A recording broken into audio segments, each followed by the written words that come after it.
Hola a todos, bienvenidos a un nuevo vídeo sobre phasing y explotación de software vulnerable en sistemas Windows y Linux.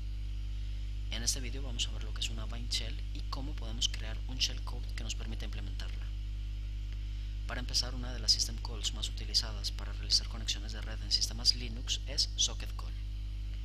Esta función en realidad es un envoltorio de otras funciones que se utilizan para crear conexiones a sockets. En sistemas Linux, esta system call suele tener el identificador 102, con lo cual el valor del register EAX tiene que ser ese. Luego, para indicar cuál función queremos utilizar dentro del listado de funciones del socket call, tenemos que establecer el valor adecuado en el register EBX. En la diapositiva vemos los valores que podemos establecer en el EBX para invocar a una función del envoltorio. Finalmente, el register SX contendrá los argumentos correspondientes a la función que se ha indicado en el register EBX. Una bind shell nos permite conectar una shell a un puerto específico en la máquina objetivo.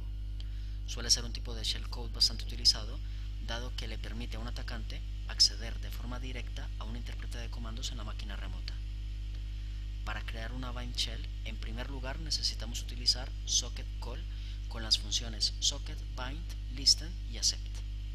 Con estas funciones abrimos un puerto en la máquina remota y luego utilizamos la system call dup2 para generar los descriptores de entrada, salida y error, los cuales serán utilizados por el atacante para interactuar con el socket.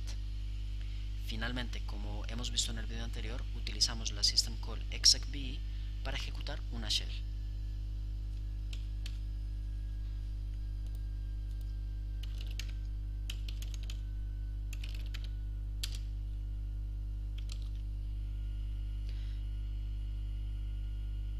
En este caso tenemos un shellcode que abre el puerto 4444 y lo vincula con una shell.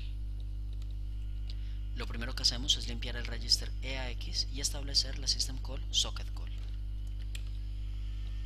Insertamos en la stack los valores necesarios para crear un socket descriptor y finalmente invocamos a la system call.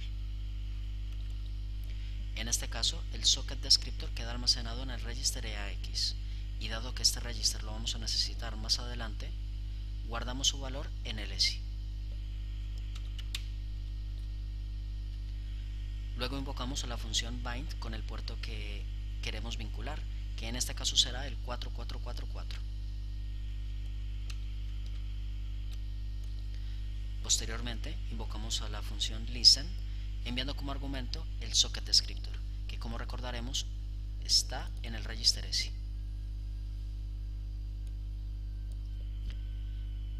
Y la última función que invocamos es accept, la cual también recibe como argumento el socket descriptor.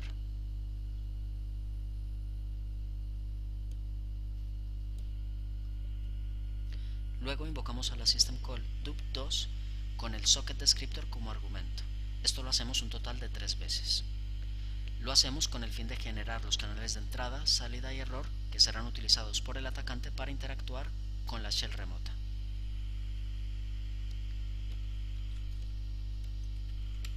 Finalmente, invocamos una shell del mismo modo en el que lo hemos visto en el video anterior, utilizando la system call execve.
podemos ver, el puerto 4444 se encuentra abierto y esperando conexiones.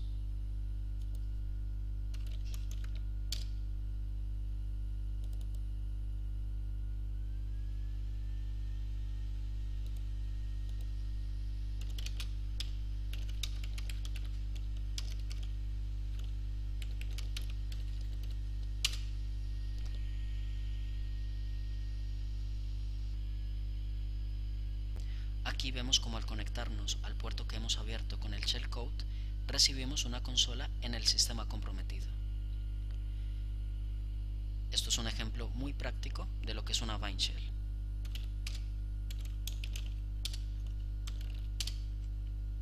Podemos ejecutar cualquier clase de comando. Muy bien, eso es todo de momento. Muchas gracias y hasta la próxima.